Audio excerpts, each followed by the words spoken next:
Good afternoon, everyone. Welcome to Tilson Live. It is Tuesday. We are joined, as we are every single week. Well, first of all, I screwed that up. We'll start all over again. Hi, everybody. Hi, Eric. How's it going? I'm good. Everything's fine. Everything's wonderful. As you can see, I'm in a different location, so I'm completely out of sorts. But anyway, I'm Eric Allard. I'm here to help you with all things built on your lot. And anyway, so part of the fourth generation of the Tilson family. I'm here with Dawn Dantzler, like I am every single week. Thank God, as you could tell, because I'm having issues today. So, Dawn, welcome. How are you? I'm doing well. Good. How about you? I'm good. We're going to get to our guest here in a second. We have a very special guest. Right. But first, we are going to be talking about, well, first of all, y'all tell us where you're watching from. Jump in the comments. Tell us where you're building. Tell us what part of the process you're in. If you're just thinking about doing this, building a home on your land. If you are already, maybe you've started the design phase, or maybe you're under contract, or maybe you're under construction, or maybe you're finished with construction, because we know we got all kinds. But tell us where you're watching from. Tell us where you're building, maybe what house you're building. We'd love to hear from you guys. We are live on Facebook. We are live on YouTube, and we are here to answer all of your questions about building a home on your land. That's what Tilson's been doing for 90 years this year. So, and we are joined today by a very special guest, an integral part of the process, because as it turns out, these homes must be paid for. You have to figure out a way to fund this thing. And there are some lucky folks that can pay cash, and certainly a number of our customers do that. And that's awesome. I want to be one of them when I grow up. Right. But for the rest of us, for the rest of reality, there are good folks like Randi Davis with CMG Financial. How are you, Randi? I'm great. Thank you so much for having me today. Thanks for coming on and doing this. Thanks for talking to our folks today. So again, folks, tell us where you're watching from. Tell us where you're building. We're going to let Randi do a little bit of introduction, kind of give us her journey on this. But she is one of our preferred lenders. CMG Financial is one of our preferred lenders. There is no affiliated business agreement of any kind. Is that right, Randi? That is true. Okay. So there's no financial kickbacks to Tilson. We don't have any kind of equity stake in CMG Financial. So we are just partners in this industry trying to help people get their homes built. Because we're going to talk a little bit about what we do is very, very unique, the way that Tilson funds the building of its custom homes for people. So Randi, while folks jump in here, y'all jump in, tell us where you're watching from, tell us where you're building on Facebook, on YouTube. Randi, tell us about why are you in this wild industry? What brought you into the lending world? Tell us about your journey. Where are you from originally? So I have been in New Braunfels for 21 years, and I graduated from Texas State in 2009. Cool. Job market was not real hot, so I reached out to some connections and ended up working with Stephanie Morgan in the lending industry. Started out at the very bottom of the totem pole doing receptionist work, and it just kind of progressed from there. I love the industry. Never imagined myself being in mortgage finance.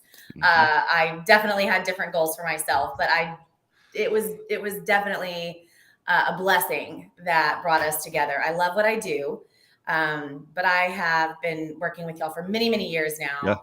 Yeah. But total experience in the industry, I would think 12 years now. So when you say you started at the bottom of the rung, like I think you even underestimate what that means, because when you started in this industry in 2009, and so when you're talking about you bottom rung at like reception area, you're talking about you came in when it was a bloodbath. It was bad. Yeah, so many people were leaving the industry because all of the regulation was coming into play, and they could not learn to adjust and keep up with the heavy regulation that was being put in place. But it was great for me because I was learning. You didn't know any better. Yeah, you didn't know any different. You didn't have to adjust to anything. Right. Like, this is how it is. The right way from the beginning. You didn't know how easy it was. Yeah, I was like, what's so hard about this? I don't get it. Or the way you're supposed to treat your clients, the way you're supposed to communicate with them. It was just teaching someone how to do things right from the beginning. So, and then Stephanie had been in the industry. She's been in the industry for a long time. A while. She's played, worn every hat, and has been a fantastic mentor and friend to learn from. So she's the best. Yeah, I know that she's been working on Tilson customers stuff for over 20 years, for sure. Yes. Going back to the old TXL mortgage days and early Group America mortgage, probably even prior to that. way back machine. Yeah. So back longer ago than I want to talk about because it's too long. So, Okay, so yes, you started at 09. Here's fun factoid. The only fun mortgage factoid I will give you today, because it's all I really know about the mortgage business. But it is that so you know the little NMLS numbers that all you folks see on commercials and under like at Stephanie's card and her email. Anytime we mention them anywhere. Anytime we yeah. So y'all know that wasn't a thing prior to 2007. There was no licensing for loan officers prior to 2007. Like, let that sink in. So anyway, I know it's funny. We always look to see how long your NMLS number is. So we're like, how long have they been in the game? Right. How much do they know? You're like number 6. Like, okay, you've been doing this a minute. Yeah, okay, respect. Well, very cool. Well, Dawn, tell us where we got folks watching from. I know some folks have jumped in. Y'all jump in. Tell us where you're watching from, where you're building. Obviously, we're going to answer questions, but go ahead, Dawn. All right. We got Martina coming in from Colleen, building in Avant. We have framing for the walls, roof, windows, and some siding is on site. Awesome. Nice. We've got Courtney, who's building a San Jacinto in Blanco County, board and batten going on today, and roof flashing. Awesome. Our guys are out there in the heat. Yes. We got Wendy building in Republic Grand Ranch and under contract for our Angelina B. Just got approved for underbrush. Super excited. All right. Awesome. We have the Loves Howdy waiting to schedule our color appointments. Awesome. That's going to be lots of fun. We got Angela Floyd coming in from Austin. Framing started in Coryell County. Nice. We got Julie saying, eat 'em up cats, Texas State grad 07. There we go. Go. We got Yolanda saying hi to Stephanie. Good to put a face to our phone conversation. So Stephanie actually was not able to join us today. She's not feeling well, but we do have Randi here. We're very, very grateful for. We've got Eagle-Eyed Lisa asking what the floor plan is in our background. That is the LaSalle. That's the back porch area, our model in Texas Grand Ranch. Yeah, our houses look so good. That's the back of a house. The front of the houses look too good. Yeah, that's the back of the house. It would overshadow us. So we just show you the back of the house. It's that good. We got Will coming in from Klondike, and we saw Will? the baby calf last week. That's awesome. Yep. We got Julie, who is having Johnny Depp withdrawals. I'm going to need y'all to move my Whitney D up to the front of the line so I can get my Tilson support chickens in Bowie. Objection hearsay. Hi, Dawn. Hey, nice. Julie. Yeah, we were bonding over the verdict coming in last week. So we got Brianna building a driftwood in Bell County at the hurry up and wait stage, released into construction in October. Awesome. Okay.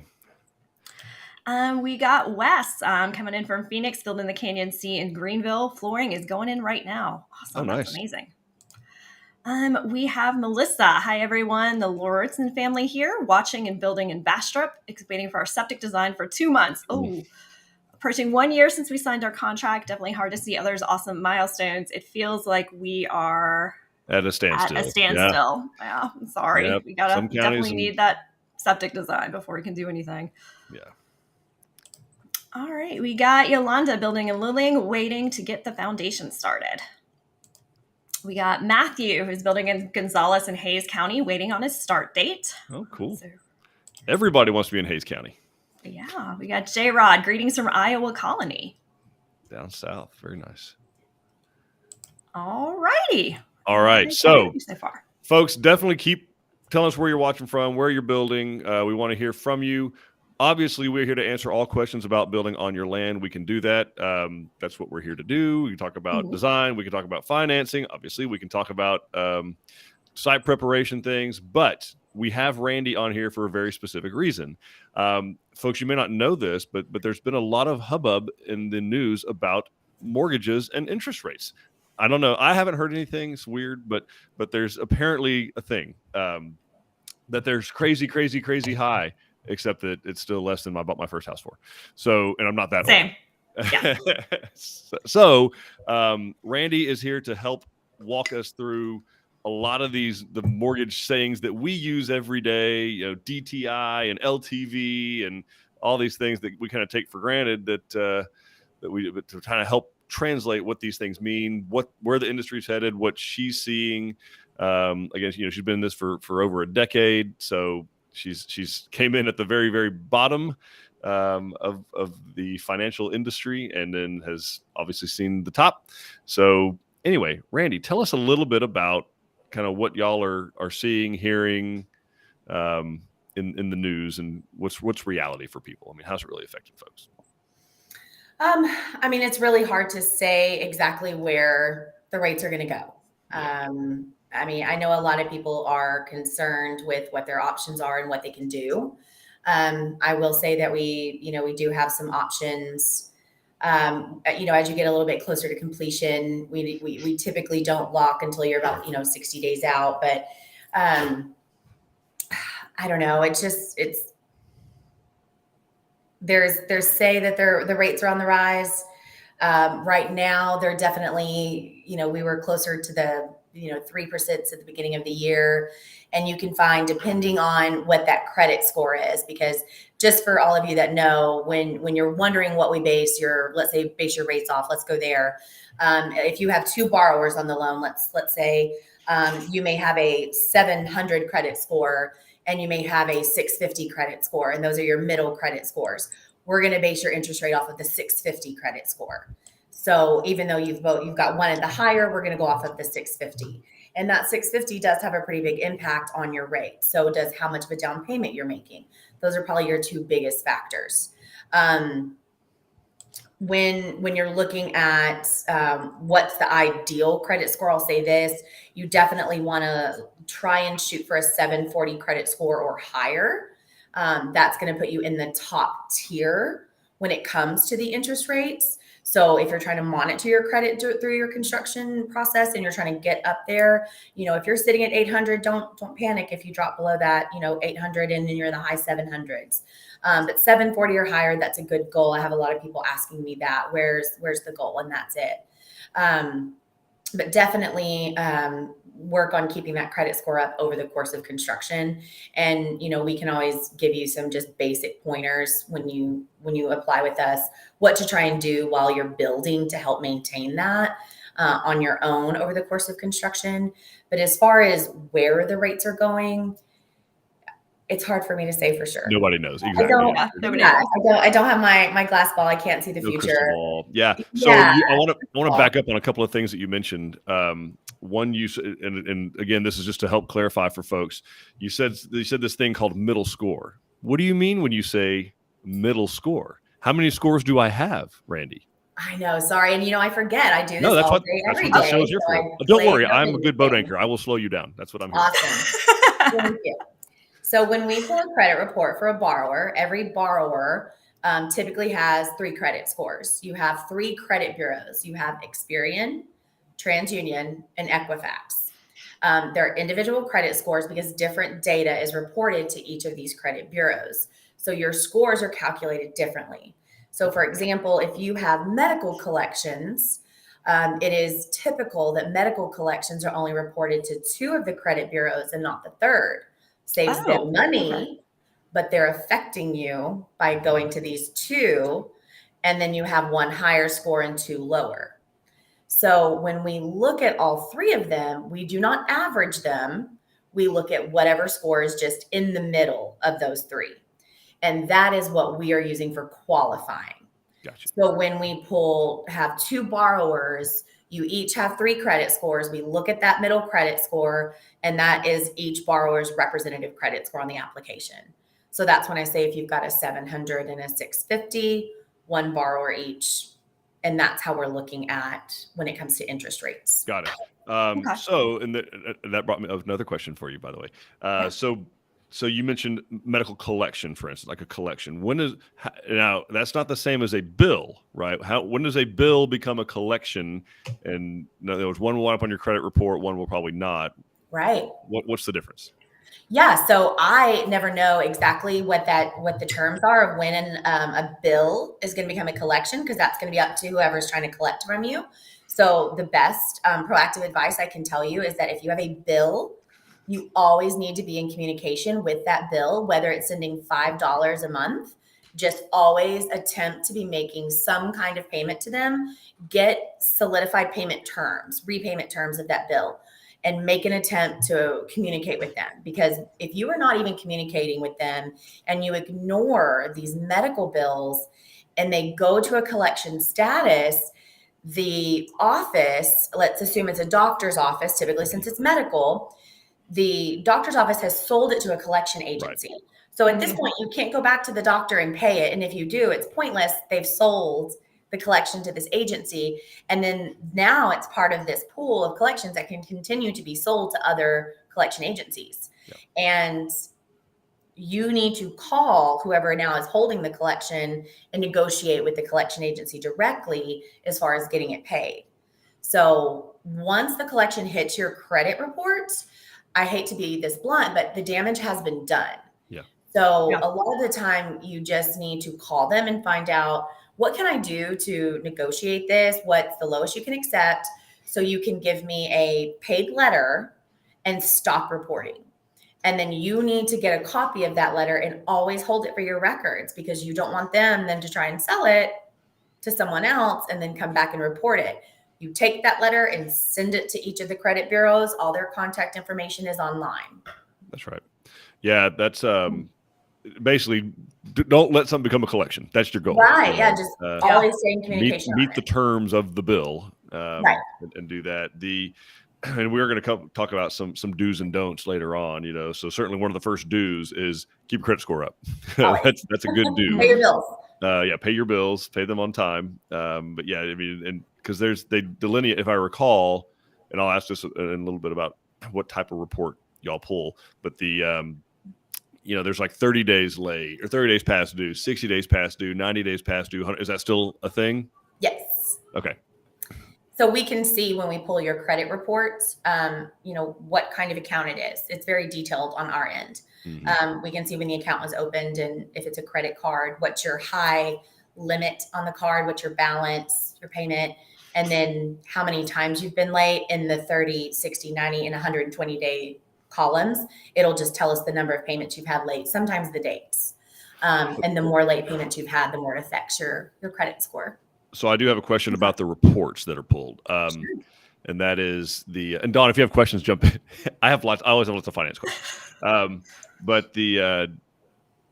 So you got these free credit reporting agencies, right? Or like I have Norton LifeLock, and they're always check your credit score immediately right now. Like go to myfico.com and check. Like, are those the same reports y'all are pulling? Or is a commercial credit report a different deal? Like how do they differ? Do they tell you the same thing? Because we have had customers say, well, my score says it's this, but Randy and Stephanie are telling me it's that. Like, so what? Tell me about that. That's something going on there. Absolutely, it's always different, and I always tell people right out of the gate, it is very typical as just a general guideline.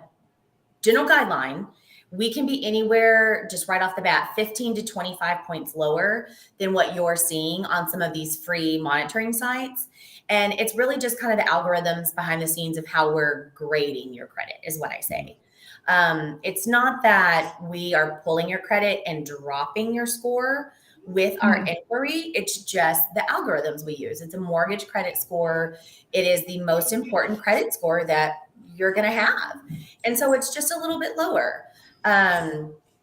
They do say that there are some apps out there or services that says this is your mortgage FICO. Still, it's not. It's not. Yeah. But some people can vary almost 100 points. Oh, wow. I can't explain that. I mean, I don't know what Credit Karma is reporting, but the surfaces, and not bashing Credit Karma, please don't think that. I'm just saying. No, that could be bad karma. That's a common one. But we pull through more typical mortgage. It's called Credit Plus. Mm-hmm. And it is a common credit reporting platform that many mortgage companies use. Yeah, it's more. I've heard it described as it is a commercial credit report. It's not your run of the mill like Credit Karma or MyFICO or any of those other ones. And again, not knocking those. They're not going to get. They do not go to the depths and get all the data on someone. That someone who's going to make you a $400,000 loan is going to dig a little bit deeper. Yeah. There's quite a bit of data missing from Credit Well, Karma. and now you have one that's claiming like, just push this button and we're going to boost your score 20 points. What? Yeah. No, this is not real. This is not real life. This is not how this works. Yeah. Don't fall for that stuff. So tell us a little bit. well, if we want to, we got maybe some. We got questions some more people checking in. All right, let's check in and do some more and maybe some questions. All right, we got Rebecca who's coming in from Kyle, building in Driftwood. There you go. Moving way out, REC, like 11 miles. We got Jennifer who's building a Gonzalez in Weatherford. Construction start date set for the 13th. Super exciting. Cool. That's exciting. And we got Jorana, her foundation is down in Pipe Creek. Waiting for the next step. Does Tilson ever provide a what's next step list? I know you can't provide dates, but it would be nice to know what is going on next. Thanks. Your builder will be able to help you out, but for sure, the next thing, if you've got foundation down, they're going to Freeman. So you should be seeing some lumber out there pretty soon if it's not already there, and they'll start putting your house together. And yeah, Jorana, those first couple of steps are pretty linear, right? We're going to go slab, frame, roof, and then mechanicals inside. And just when Dawn has her team has spent some time like dreaming up this kind of chutes and ladders, here comes next thing. Yeah, I had the whole nice path, and then they were like, yeah, but we're going to do it 2020 and 2021 happened, and now it's like whoever's available goes out next. That's the next thing. It's like mechanicals, whoever's available. Yeah. So we do intend to get that button back up, though, Jorana. Thanks for reminding us of it. But yeah. Yes. All right. We've got Theo. He's in Robertson County, Aggie Land. Framing almost completed. Tyvek going up today. Any updates on the Polidoro model? Yeah, it's yours. Yeah, your house is now the model. We're hoping to maybe get it started later this year, but we're just focusing on our customers right now. And then shout out to Kobe and Ross for a great job. Time for football. Roll Tide. No. You're in Aggie Land. Why are we rolling Tide? No. Bye, man. Theo. I'm good down with TV, though. I'm all about Prairie View. That's our sister campus. We're good with that. All right. Yeah, apparently Nick Saban and Jimbo Fisher are not getting along right. I don't think they are playing golf this summer right now, but I like I was telling you, Eric, we're all as Clemsons are like, wait, they're not yelling at us. Yay! Nope. It's we're busy paying players, apparently. Who knew? We got Diana coming in from Kyle in the process of working with Randi now. Oh, cool. Diana and I spoke yesterday. Yeah, she's nice. Awesome. And then Ashton says that you are awesome, Randi. Hey, Ashton. What's not to like? We got Tracy coming in from Henley, building a Frio, finishing up on a couple of framing and plumbing issues, and then we will have inspections. We move to the property full-time this Sunday. It's going to be a hot summer in an RV. Yes, it is. Thoughts and prayers for patience. Yes. Maybe we got Stephanie is asking, is it okay to switch jobs before closing? She has a great opportunity lined up. Randi, what say you? That's a great question. Thank you for asking. And it definitely depends on what you do for a living and how you've been qualified. So you need to get in touch with your mortgage loan officer and find out. I'll expand on that a little bit if you guys will allow me. So, for example, if someone is a nurse and they've been at their job for 5 years and we are averaging overtime and shift differential, we need a 2-year history of that in order to qualify. And we're probably using that. Now, while you may be getting shift differential, you may not have a history at the new job, or you may be switching to a different kind of job where you're maybe going to be receiving overtime in a different line of work, but you don't have a history of overtime at that job. So it really does just depend where you're at and where you're going and what we're using.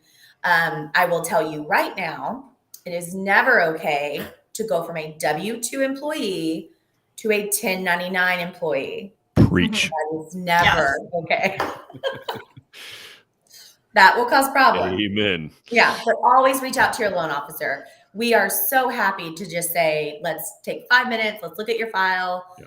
And I always tell my clients, either, yeah, you're good to start shopping, or as long as you're going to be in the same, this kind of base pay, you're okay. Or send me your offer letters. Let me look at them. And then to know how to go smoothly, because the last thing we want you guys to do is jeopardize anything. You've worked so hard for your homes. Yeah. And what it comes down to, Stephanie, and Randi can go in, it's this thing called DTI, right? So what is that? It's playing into their what? What is DTI? Because that's what you're doing. So debt to income is DTI is what you hear a lot of in our industry. It's a huge factor in qualifying. Your debt to income ratio is what are your monthly debts compared to your gross monthly income. Mm-hmm. And the debts that we consider are going to be your new mortgage payment and the payments from your credit report. So things from your credit report are going to be things like your auto loan, your RV payment, student loan minimum payments. Even though we're not paying student loans right now, they're lingering. We still have student loan payments we have to consider. Forever. Yes. Child support, minimum credit card payments, those kinds of things. People get very overwhelmed, and some people won't even apply because they think they have too much overall credit card debt. But also understand, we look at the minimum monthly payment. So don't let that hold you back. Your actual obligation. Yeah. Your minimum obligation you have to make. So we look at all of those debts compared to your total monthly income as a percentage. And you really don't want, conservatively, let's say, you do not want your debt to income ratio to be, let's say, more than 43%. Okay. So yeah, if you're making $10,000 a month gross, right, before taxes come out, your gross monthly income, you're saying $4,300 a month in overall debt obligations, including monthly payment, everything. Okay. Yeah, that's probably that. I'm getting hives right now even just thinking about that much, but that's a high ratio, and you should be if you're below that, you're going to be pretty comfortable. You won't wind up in the stuff that happened in 06, 07, 08. So right, you'll be all. So thanks for using a round number, Eric, and not being like, so if you make no problem. I went to Texas A&M. We do very remedial mathematics. We like round numbers on our show. We do. Yes. All right. We got Nydia saying love the CMG team. Love you, Nydia. We have Melissa, completely agree. It's so nice to see Randi's face. She's wonderful to work with. I'll have to tell my husband, Jordan. There you go. Melissa. Nice. All right. We've got Linda. Hey, from Colorado Springs. Stakeout next Tuesday morning in Wise County for our Canyon Sea build. Very exciting. Cool. It's very exciting. Martina is asking, how far back do delinquent payments go that impact your decision for the algorithm? So we don't necessarily look at your delinquent payments and say, oh, this is going to affect you. Those delinquent payments are going to be considered in the overall calculation of your credit score. Now, when you're talking about delinquent payments in the last 12 months, those are going to have more impact, and that can affect your ability for us to obtain what we refer to as an automated approval. When I say automated approval, we don't just plug your numbers into our system, sit back in our chair, and decide if we want to give you guys a loan. The big guys are. That's an awesome picture of the thing. Like, okay, that's what's really happening. Yeah. That's all you miss is this the little cigar wheel, and the light goes green, and then we're like, yay! Yeah. So we pull in your credit report, we put in your income and your assets. We're entering in, proposed property taxes and home insurance. Mm-hmm. And I'm going to say this, we'll probably expand on it, private mortgage insurance. Yep. And after we get everything in there and it looks nice and pretty, and we see how, what your DTI is, that debt to income ratio, and how much equity you're going to have in the transaction, we run it through an automated underwriting system. And this automated underwriting system pulls all of this data in, and it is going to give us an output on whether or not it thinks that this is a safe risk, or if there is something about the file it does not accept. And sometimes there can be something it doesn't like. It may not like that the person doesn't have enough of a down payment, even though maybe they have a low debt to income ratio, which is a good thing. Maybe they do have more late payments, in the last 5 years, and, lower credit scores, but they still have a lot of money in the bank left over after closing, and that's referred to as reserves. So it may just say, you know what, we need a little bit more of a down payment to make this system accept the file. So it really just depends on what are the overall encompassing factors of the application and the overall strength of the file for the deciding factor on that automated computer approval or not. Yeah, and it's not always, at least the way I understand it, it's not, and you just went through this way more eloquently than I'm about to, but it's not black and white. It's there are, it's not a yes or no decision, yes loan, no loan. Sometimes it's like going back to what you said about the 2 years, the very first mortgage, I guess it's the second mortgage I got in 2004. So not that long ago.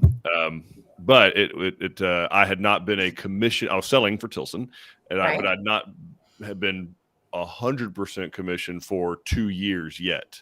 And so instead of getting 6%, which by the way was the best rate you could possibly get, at the time, I had to pay 6 1/8, 6.125, because they couldn't document 2 years of the income that I was claiming to make. So it's not Eric can't get a loan now. It's you can still get a loan with a late payment that's 3 years old, but instead of getting 5.3%, you may be 5.425. It's a calculation of risk, like she just mentioned. It's all a risk. 100% of the loans that they do are a risk. That's why there's an interest rate tied to it. But is it a safe risk? I love the way you said that. Is it a safe risk or is this an unsafe risk? And the closer to the safe side, the closer to that low rate you're going to get, and the closer to the unsafe side, you're going to pay some higher rate. Like that's the way the world works. Let's talk a little bit about. Because people get confused about in-house financing, how Tilson does it. We don't do in-house financing. Every loan that our customers get are what's known as a conforming loan of some sort. So what is the difference between like a conforming loan and maybe in-house financing, or maybe it's not? What does conforming mean? You say and what made me think of that was the desktop underwriting system. Like what stipulations? Where do you get those things from? Who dreamed those up? So when you say conforming and what triggers conforming in my mind, this could all be different things. So I will say there are different loan programs out there. You've got conventional financing, which that's going to be, those guidelines are going to be set by people have probably heard of Fannie Mae and Freddie Mac. Exactly. And they set the conforming loan amount at $647,200. Once you go even $1 over that, you start to go into the jumbo field. And that is a whole different set of ballgame rules. Don't want to go there. Find the dollar. It's a lot different. And we do have some ways that we can work it if you need more than that. And we can discuss that one-on-one. I don't want to bore everyone, but $647,200 is that maximum conforming loan amount for conventional. Typically you see FHA and VA somewhat kind of follow behind them. FHA is a government loan and they have a minimum down payment of 3.5%. And then you have a VA loan that is for veterans. And some people have a confusion that FHA is only for a first-time home buyer. It is not. Conventional is not only for 20% down. You can do a 5% down payment with conventional. But conventional is going to favor your higher credit score. And FHA is going to be probably better suited for someone who doesn't have that, let's say an above 700 credit score. It's probably going to offer you better interest rate, and the mortgage insurance is going to be fixed for everyone across the board. Whether you're an 800 or you're a 640, everyone pays the same percentage of mortgage insurance. Whereas with conventional, again, it's going to be like a risk-based. It's going to be based on your credit score and how much you're financing. So every loan program has a benefit. We just have to, look at your application and say, okay, what works for you? And a part of y'all's financing, which is so crucial, is the appraisal. Once we have an appraisal based on the house and the land combined, which is ordered up front before you build, there's a lot of times we have to restructure the loan because it's best for the client. Or sometimes, we stick with what we've got in the beginning, but then at the end, closer to closing, again, we'll restructure. Just because you start one way, you can flip it to a different kind of loan closer to closing. If someone's brought their credit scores up, there's all kinds of things that we consider in the beginning. and then we do it all over again at the closing. Yeah, with us, you can do that because you're not closing until the very, very end. Whereas most of our competitors, if you're doing a one-time close construction loan kind of thing, you better have it zipped up in the very beginning. That's it. Yeah, there is no changing, no tagbacks, no nothing. Absolutely. So one more question about that, and then Don, I know we got some questions stacking up, but about talk to us about private mortgage insurance. I don't want to have to pay, of course, all of our customers, we require they have 10%. That's a Tilson deal because we're building the house out of our own pocket. But so what is private mortgage insurance? Who needs it? And how do you make it go away? Great question.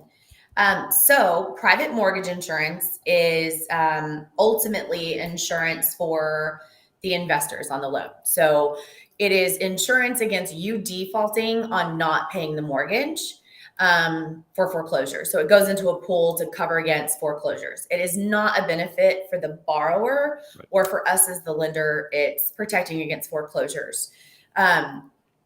Private mortgage insurance is, again, based on how much equity or down payment you have. And I do use that word somewhat interchangeable because you can have equity from your land, but then you can also have down payment out of pocket.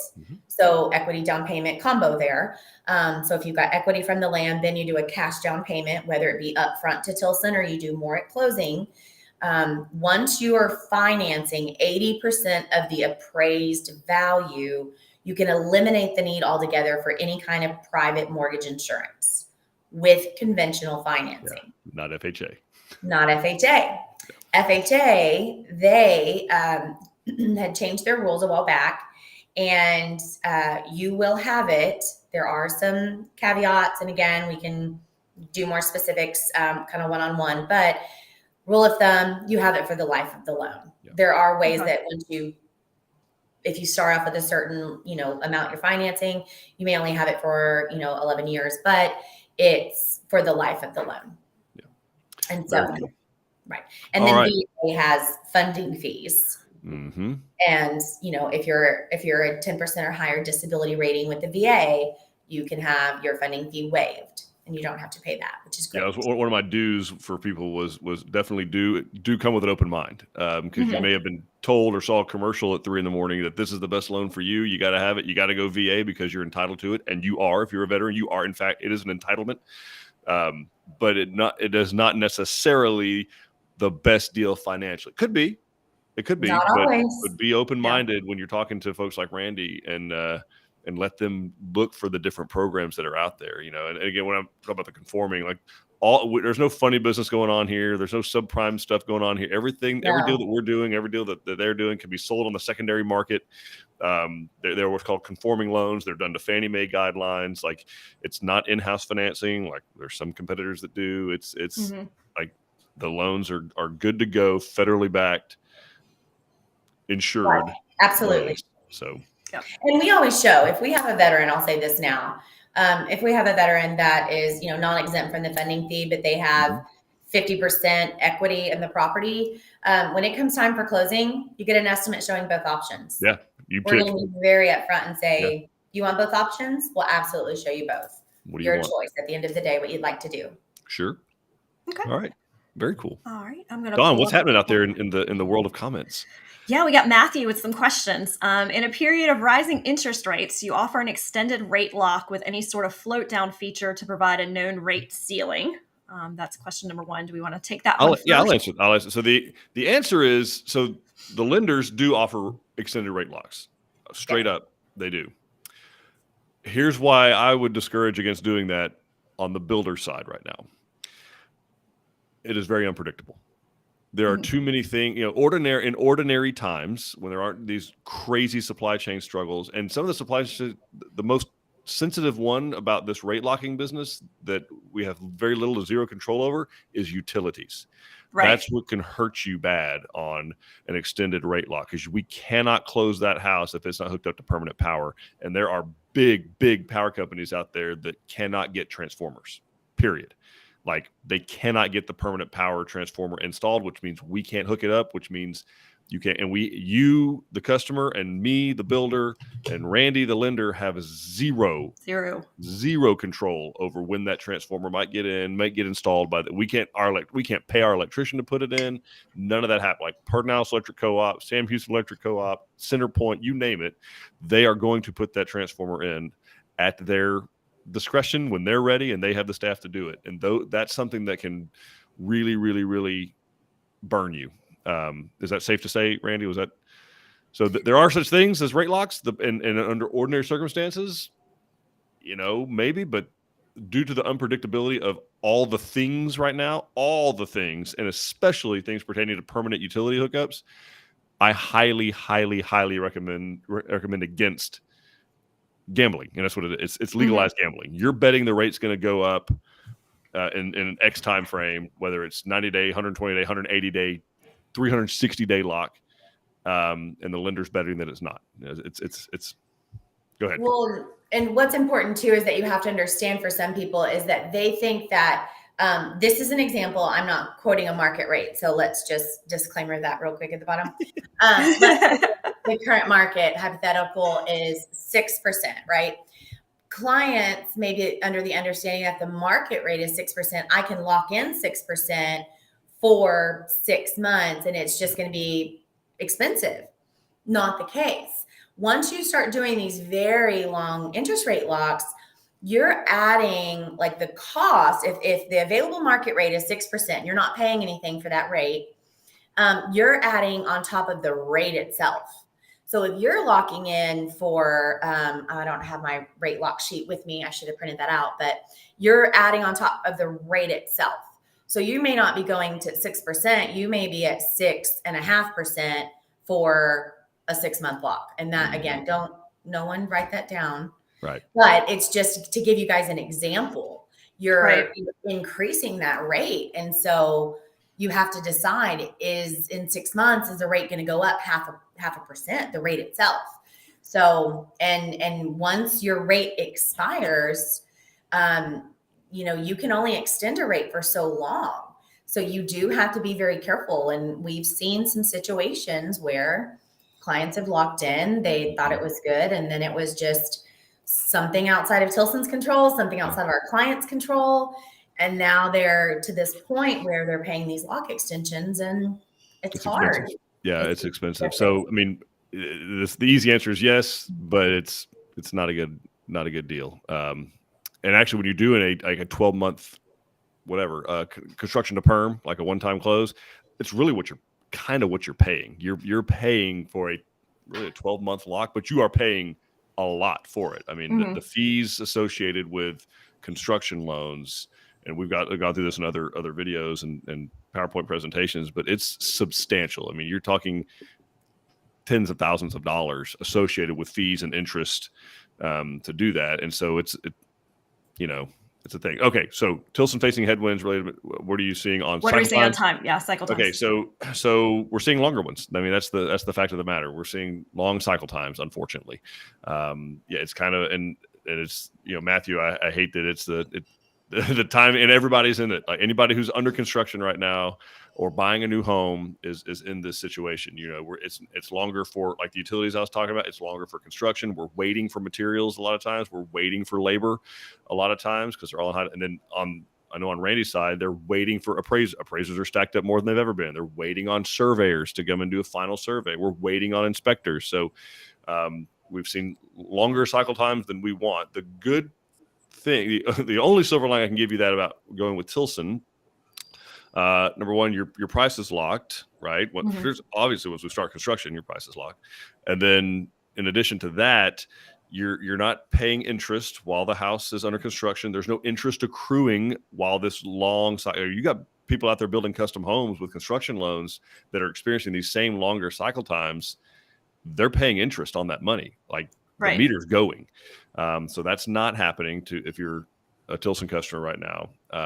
And that's really the biggest benefit right now, is that no matter how long and the last benefit is, and it's not a benefit for us, it's a benefit for you. We don't get paid till that house is finished. Randy's is not going to fund this loan until the toilet's flush and the lights turn on and the AC works and there's a driveway going. Appliances work. Yeah. Right. Yeah. I mean, it's so you're not, we are vested heavily into getting your home completed and as timely as possible, because we have to that's how we fund our business. So you got those things going for you. Okay. All right, and I'm going to cherry pick some questions. Todd is asking, what does that mean? W-2 to 1099, never okay to do this. Okay, we'll rescind the word never. It's an absolute. But what do you mean, Randy? No, I'm not taking back never on W-2 to 1099. Well, okay, so well, not never, but like you have to wait 2 years after that happened, most likely. Well, I'm saying in the middle of your build process. Oh, yes. So a 1099. Yeah, never. A W-2 means your employer is paying you on a set pay schedule and deducting payroll taxes from your pay. A 1099 means you are switching to technically contract pay, and now you are responsible. You are now self-employed in our eyes, and you are now responsible for paying your own taxes to the IRS. So then on your taxes, you don't just get to fill in, these are all the taxes I paid to the IRS, and have a quick little short form 1040 tax return. You have to fill out a special section on your taxes that shows you are a business now. And then you have the opportunity to claim expenses. And if you have an accountant or a CPA, they're probably going to get every single expense, every mile you drove, every fast food restaurant you ate at while you were working, every pen you used and dry cleaning receipt. And they're going to use those as expenses to reduce your overall income with the IRS so you pay less taxes. So if, let's say you're a W-2 employee and you're paid $50,000 with your employer, we have most likely, base income. We have $50,000 base income to use for qualifying. But if you are paid as a 1099 contract employee, you are going to claim expenses.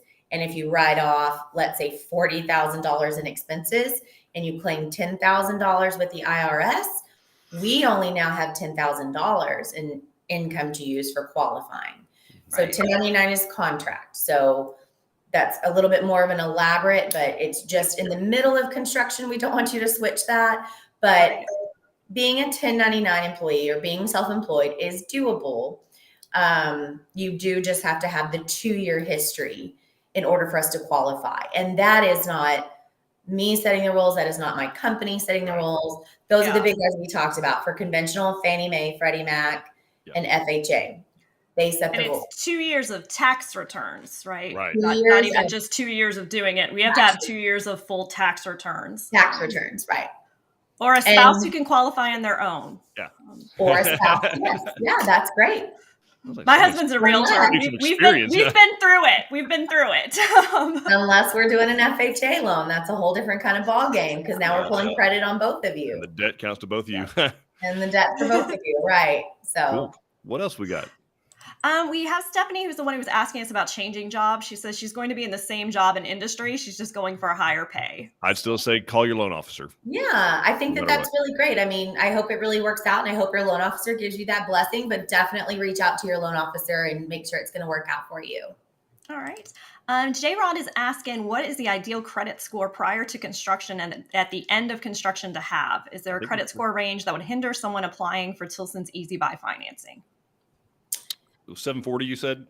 740 is ideal when it comes to your interest rate. So, I mean, wherever you're at in the beginning, you always want to end at least at the 740. But at the beginning for qualifying, you need a 640 middle credit score for each applicant or whomever's income we're going to be using for qualifying on the application. So 640. That's conforming stuff, and that Tilson's looking closer to like 680 is what we're wanting for our 10% equity Easy Buy program. Ideally, you said ideal. Mm-hmm. Ideal, okay. Yeah. 680 would be our kind of our bottom threshold. Okay. We have a question from YouTube. What are the steps and time frame after the pre-construction meeting and the pour day? Well, well, I mean, the day of pour, I don't know if he's looking for the time frame between those two, but so that'll vary depending on where you're building. But from the time we pour the slab till the time they're being finished right now is about 10 to 12 months of actual construction, like actual construction. So yeah, I mean, the steps are, forms, and then we fill in the forms, and then we put plumbing in there, and then we make ready. We do, your beams and your cables and your polyethylene plastic, and then we pour concrete, then we frame and roof and mechanicals and sheetrock and insulation and all that kind of good stuff. Actually, insulation and sheetrock, all the way down through the end. All right. We have a whole series of construction videos that you can watch on that. Yep. Wendy's asking, right before we lock, will our credit be pulled again? And if the score is better, will that score be used versus what was used to qualify? Absolutely. So we always reach out to you and ask for permission to pull what is hopefully just our second credit report that we are going to use for closing. We will pull that credit report and, work up some estimates, because typically what we'll do is call you, can we pull credit? It looks like you're within X amount of days of closing, and talk to you about your goals for the loan. Are we doing a down payment, and are we doing a 30-year or 15, rolling in closing costs? What are we looking at here? So we'll pull credit, pull together all of the list of documents that you may need, put all of that typically together in an email, send it over to you. Some of us do it just a little bit differently, and it depends on kind of our personal preference, but we will use the credit score that we pull on the credit report closest to closing. So if that is reverse, if your credit score at the initial application is better than the one that we're pulling at closing, we can't use the one at initial application. Whatever is the one that's going to be, we pull closest to closing, is what we base your rates on. Okay. That makes sense. All right. Courtney is asking, what does Tilson do if someone qualified a year ago and now with higher interest rates, they no longer do? Courtney, that's going to be treated case by case. We haven't, knock on everything solid, we haven't had that happen yet. We are pretty conservative in our approvals, and particularly when we're working with our partners like CMG Financial, we are in pretty constant communication. If someone is marginal from the get-go, we actually, in a lot of cases, will have them approve them. And we started doing this in like June of 2020. We actually started doing it in 2008 when it was really, really bad. So we learned a lesson there. And even back as somewhere between June and September of 2020, I remember when we started doing it, we started asking them to, if someone was in fact marginal on their approval, we asked them to go ahead and, run it at 1% or 2 or 1.5% higher, just to see. And so we were kind of already on someone that was a marginal buyer. We were already kind of running those scenarios, even if they didn't know that. And we were doing that for their protection and for ours, so that we would know before we ever got going, hey, they're on the bubble. If anything happens to their income or the interest rate or whatever, again, that's one of the benefits of doing this for 90 years is we thought we've seen it all. We were wrong. We've seen most things. We've seen a lot of stuff, a lot of craziness. We've certainly seen way higher rates, including what the rates are today, guys. I mean, I get it that the rates have gone up a lot since January when they were at like the lowest they'll ever be in probably human history, but they're still stupid low for what you can, in even like recent human history. Like I said, I'm not that old, and I bought a house not even 20 years ago and paid 6 1/8% interest and was stoked to get that rate. Like I was ecstatic. My first house was 9%. Yeah. And I had no business borrowing that much money, which was why it was 9%. But would never. She ain't that old either, folks. Yeah. it's we're not. But anyway, that's kind of what we've seen is it'll be case by case, and the answer to that question is we work with you and we figure out a way to make it work. So awesome. All right. George is asking, how do you determine the taxes on a new build? Do you overestimate for the first year? So actually what we will do is we will go to the county appraisal district and we will look at the tax rate on your property. And we will, once we get the appraised value in, even if we don't have the appraised value, we are estimating a value from the very beginning. We take 80% of either the estimated value or once it's in the appraised value, and we multiply times the tax rate. The county is always going to be behind us in determining taxes. We do it that way, and typically we do end up higher than what the county is, only because people will come in and file their homesteads, or they may have an ag exempt, which is common. We don't take those things into consideration. They may have a disabled veteran status at 50%. We don't take that into account. But we do 80% of the value times the current tax rate. If you are a veteran that is 100% disabled and you do not have to pay property taxes, we do not qualify you with property taxes. We know they will go away. If you are building an investment property or a second home, then we do the tax rate times the full appraised value. Yeah. Okay. Perfect. Julie is asking, our appraisal was done at the time of our loan. What's pre-approved was our contract price. It will be approximately 2 years from that appraisal when we close at completion. Will the house still be appraised at the original price, or will current housing prices affect the final appraisal? It is absolutely a possibility your value is going to be affected. Appraisals are only good for 12 months. And we always disclose to appraisals in our numbers. I don't know about other lenders. So once we see that you are getting close to completion and we start reaching out to you, sometimes 90 days, sometimes we miss the mark and we're calling you 6 months before, but at least 90 to 60 days before completion, we're going to start having conversations with you. So we know when to start updating, and we will check to see when your appraisal has expired. And once we get to that 60-day mark or so, to start updating your file and preparing for closing, we will order a new appraisal for you. Depending on your market, depending on what's happened, this is Texas. The market has appreciated almost everywhere. All of those increased values will affect your appraisal. So it could come in higher than the first go round. So that could be a very good thing in the sense of you could end up with a lot more equity than you did the first appraisal, which we talked about previously.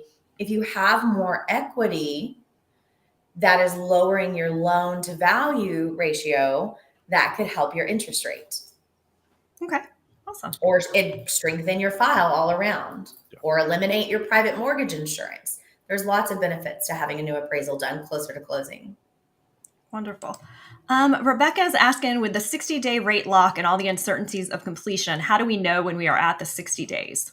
Yeah, Rebecca, we're going to be in pretty close contact with you when that's going out. Our closing team, so Michelle or Laurie or one of those folks is going to be reaching out. And of course, also your builder. They're going to have a pretty good idea of when that is. But I mean, historically, it was after the cabinets were in. It's a little, unfortunately, that's a little bit further out now. That's more close to the 90-day mark, where it used to be the 60. So now it's closer to it's hard, like final trim stuff going in is a little bit closer to that 60-day. But a lot of the stuff that's holding that up, again, is stuff we didn't have to worry about before that is playing a major role, and that is permanent utility hookups. So right. What I tell you is you can't work on this early enough and often enough, and that is getting final water hooked up, final power hooked up, and the septic system or sewer system hooked up.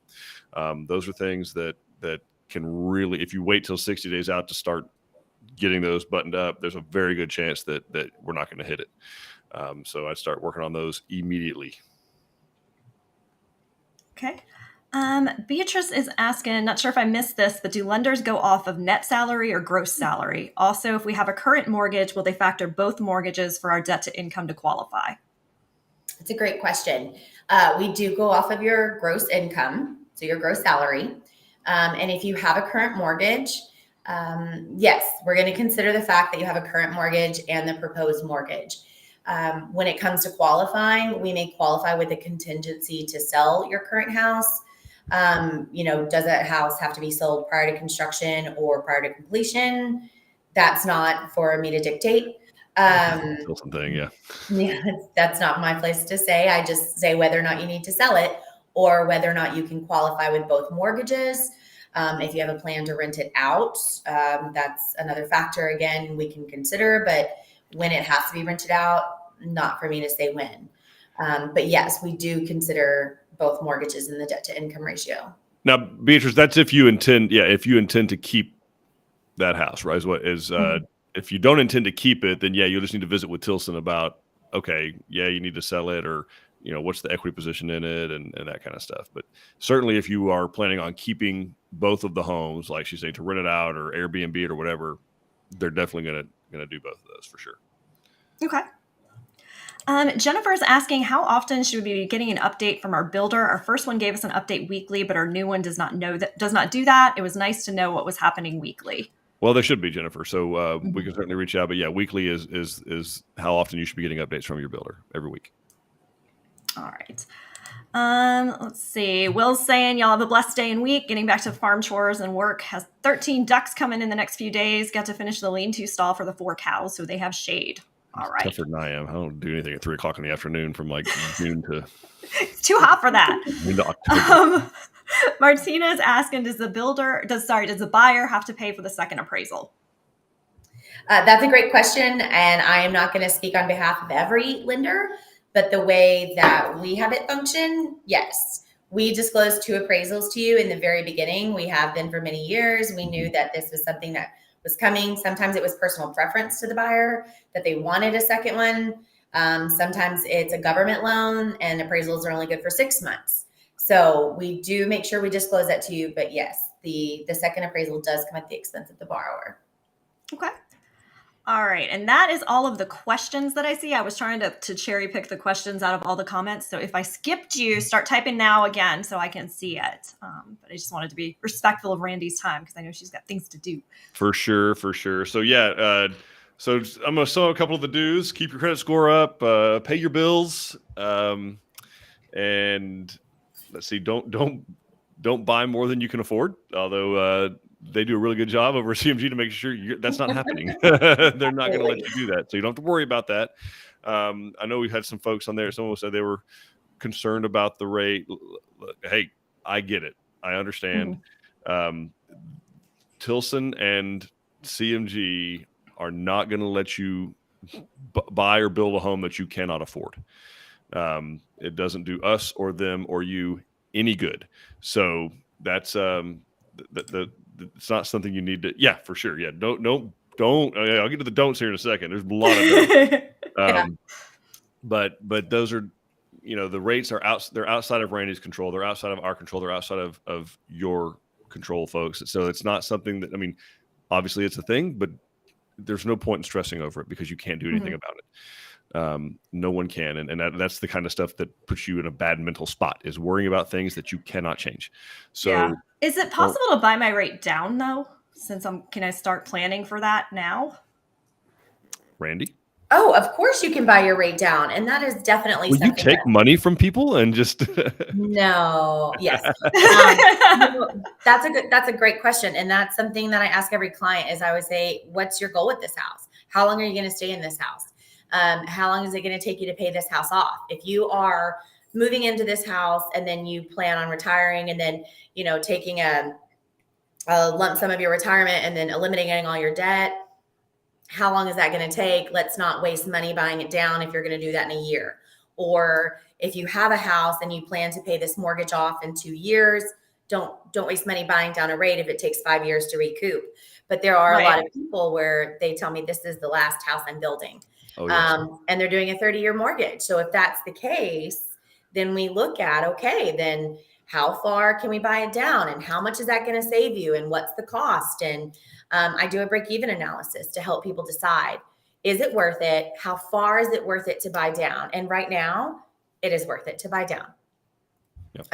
It's always worth it to buy down. You just have to decide how worth it. How far do you want to go? And but most people don't. I tell you, I've had customers come, this is our forever home. We're moving. This is it. And then 7 years later, I see them again in my sales office saying, this is our actual forever home now. We mean it this time. Right. But the city encroached upon actually rode in an Uber today with a guy who built a Tilson home. I was wearing my shirt. So he's like, you work for Tilson? And he said, we built a Tilson home in Cypress, Texas in 1973. So we're talking 49 years ago. Wow. And I just happened to, I was asking about the house, which one. I was trying to see if my dad built it, but I don't think that was the case. So anyway, that he indicated they don't live there anymore, right? And so that kind of got me thinking about today's subject. And most people, like I've lived in three different homes. Okay. I've always gotten 30-year mortgages. I've never paid for 30 years on a mortgage in my life. Mhm. It's not possible because I'm not old enough to have done that yet. Right. So it only, in talking about the rates and, oh my gosh, it makes a huge difference. It only matters if you intend to pay for the entirety of the loan term. If you intend to pay for all 30, and most people who get 30-year loans do not pay for all 30 years, even the ones who stay in the house for that long. Because typically over that time frame, if you're young enough and you're buying, if you're in your 30s or 40s, or even 50s, and you're buying a home doing a 30-year loan, ideally your income is going to keep going up, right? Between you and your spouse together, which means, and guess what's not going to go up? Your mortgage payment. It's fixed, right? So it stays at it's going to become a smaller and smaller and smaller and smaller percentage of your gross monthly income, to a point where you will eventually, and it's already happened to folks, have a car payment that's more than your mortgage payment, right? Like that's a real possibility. If you stay in the house long enough, and most people just they get either a bonus from mortgage or they retire, and then they just turn around and pay the house off. But the rate only matters, A, because the media tells you it's supposed to matter, but B, if you intend to pay for the entirety of the term. If you don't intend to pay for the entire time, if you get a 30-year mortgage, want to pay it off in 15 years or 19 years, doing the one extra payment a year kind of thing towards the principal, whatever, it doesn't matter. It does not matter that much. So hope that's helpful. Don't change jobs without talking to Randi, don't of any kind. Don't retire without talking to your loan officer, please. Don't, like Martina said, don't go leverage any new debt. Don't go buy stuff. Don't buy furniture to celebrate your new home. There'll be plenty of time for you to buy furniture and get it out there. I say that now, it takes forever to get furniture, but don't do that. Don't go to any furniture store and run up $15,000 in debt buying furniture. Any other don'ts? Randi, what other things should people avoid doing while they're either trying to qualify or certainly under construction before they close? This one may sound silly, but don't close your credit cards. Don't those open lines that you have with your credit cards are crucial to the calculation of your credit score. So if you have a credit card you're not using, just leave it there or use it occasionally. Don't close out your credit card accounts. Your scores will drop drastically. Don't refinance everything a lot because opening and closing of accounts and having your credit score pulled, that's going to drop your credit score down too. So leave that steady. We used to say don't go buy new cars, but that's not a problem right now because you can't get them anyway. So just can't get them anyway. But don't do that. Fine. Don't do that. All right. What else? Any other questions we should? Yes, Hugh is asking about ARMs. Will an ARM help lower the interest rate? Randy? So an ARM we haven't heard in a while. Yeah, an ARM is an adjustable rate mortgage. And they're adjustable rates, but they do have fixed terms with them. So they can still be a 30-year mortgage, but let's say you have a 3-year ARM or a 7-year ARM. That means for 3 years, your rate will be fixed and then it will adjust based on a certain index and based on what the market is doing, right? And it can only adjust up so much in the first year or so much every year or so much over the life of the loan. It depends on the terms of every rate or every ARM, adjustable rate mortgages used to be quite a bit lower than a fixed rate mortgage, but you are not necessarily seeing that adjustable rate mortgages are any lower right now. Right. Okay. They used to be, it was maybe like 1.25 easily lower, sometimes more. You're not seeing that right now on the adjustable rates. Okay. Fortunately. And then we have a couple questions about how is buying down the interest rate done and what's kind of an approximate cost of that. Okay, so buying down the rate is a conversation you need to have with your loan officer, and it's done at the closing. They can discuss, if you want more detail, you can talk to your loan officer about it, but you're really just, as far as trying to get it done ahead of time, it's pointless. You really need to wait until you have your final appraisal and you know exactly how you're structuring your loan, because like we talked about, that final credit score, your final, value, knowing what your loan to value is, what the rates are going to look like, all of that factors into the cost of rates for you.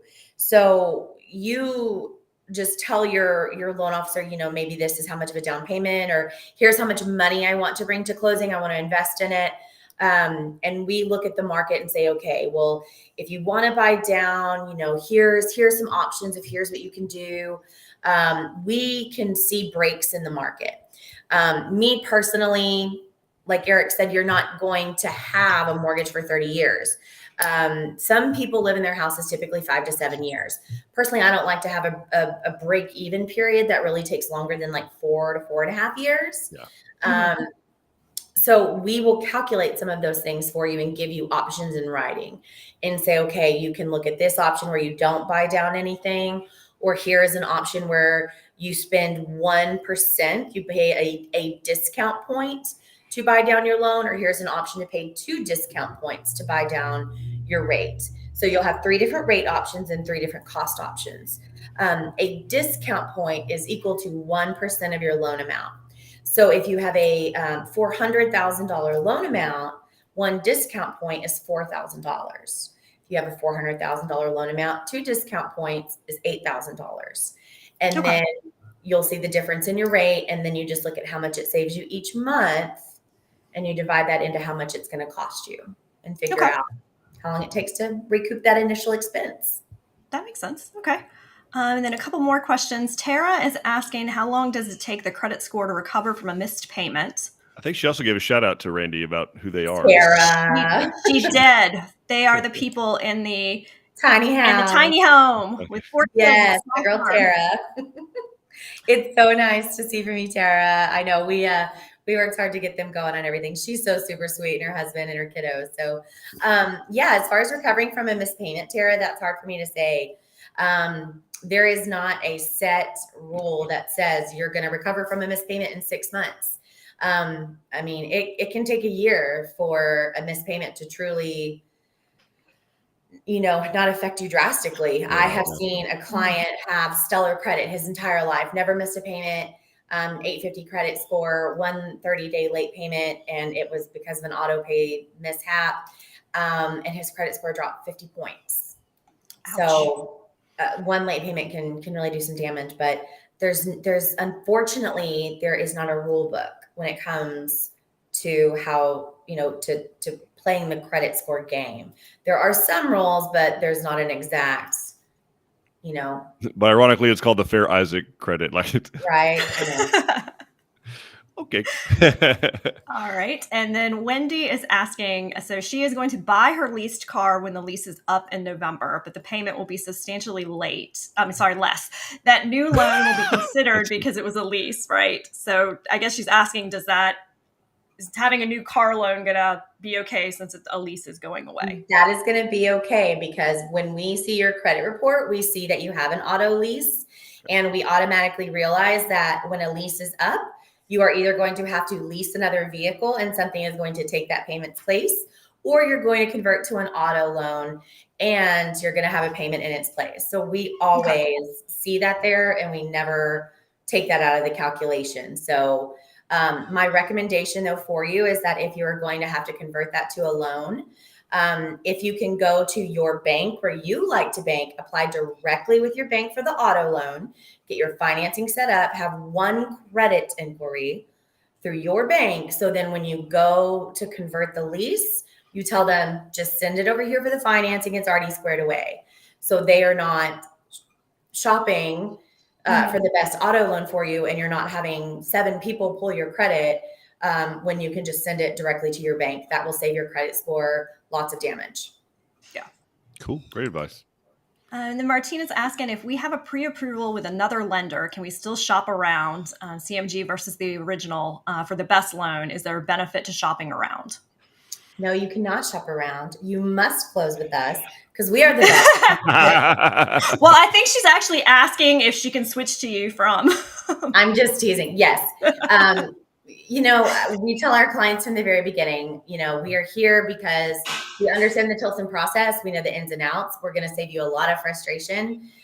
We have monthly calls with the closing team, so we know how to keep things up to, keep our clients up to date and stay in front of the closing process and make it as smooth as possible. So if you are with an outside lender, I had someone recently just switch over to use us, and she's still 6 months out. But I'm glad she did, so we can just go ahead and get her through underwriting and make sure when it is time to prepare for closing, it'll be very smooth. Yeah, it takes time, Martina. So I would not recommend doing that. I think I know what stage you're at, so it's not a big deal at this point. But definitely, as you start to get that 60-day out mark, and now that's not the time to go shopping, because and they're going to talk a good game about how it won't be a problem and it's real smooth. And if it was a refi, maybe so. If it was a straight up refinance, but I promise you they're not going to get it done. I promise you they're not going to get it done. It's going to push it back, and you're going to miss your targeted closing time, and for no good reason. You're not going to save. The rates are not going to. You're not going to save like a percentage point. Like, it's not happening. So just you could go, but far enough out, you certainly could switch. Okay.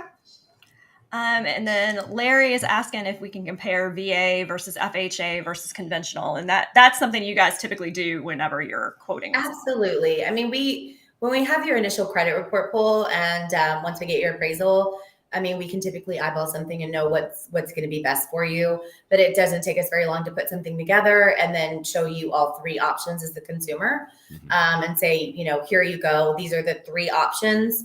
Pick the one that you prefer. And then once you say, oh, well, obviously, let's say VA is better if you are a veteran or active military, because it does tend to be better. And then once you decide on a VA loan, we can even go from there. Okay, well, now we're going VA. Let's do, not buying down the rate, buying down 1 point, buying down 2 point, and drilling it down and showing you options within that loan program. So we're not going to overwhelm you with 9 estimates and then say pick. We're going to say, okay, here's 3. Let's eliminate now, and then let's go within that program. Yeah, because they won't all 3 make sense for sure. Like, that's And then we have Stephanie telling you what a fantastic job you did. So. Oh, Stephanie, I hope you feel better. I hope you feel better. And that is it. All right. Randy has things to do. So. Yes, I know. So, okay. Well, thank you all for watching. Thank you all for tuning in, and asking us all these questions. And so what this is how you can reach Randi. There we go. Yeah. How can we get a hold of Randi? So you can do that. She's very easy to find, or easy to get a hold of, obviously easy to talk to. So thank you, Randi, for doing this. Thanks for coming on and sitting here through the gauntlet with us. We appreciate answering my questions and all of these others. Of course. Very much appreciate it. Thank you, Dawn, for putting this on. I know Kelsey was very busy answering people's questions in the chat too. Yes. So thanks, Kelsey, for knocking that out. Appreciate that. And yes, good. Look at this. Look at the ticket. I know, I got fancy this week. Look what I found. But that's like steals my thunder. That was my thing at the end. Okay, so I'll come with a different outro next week. But yeah, you can get a hold of us on all this stuff at the bottom. We're not hard to find. Okay, we're very easy to get a hold of, very easy to talk to.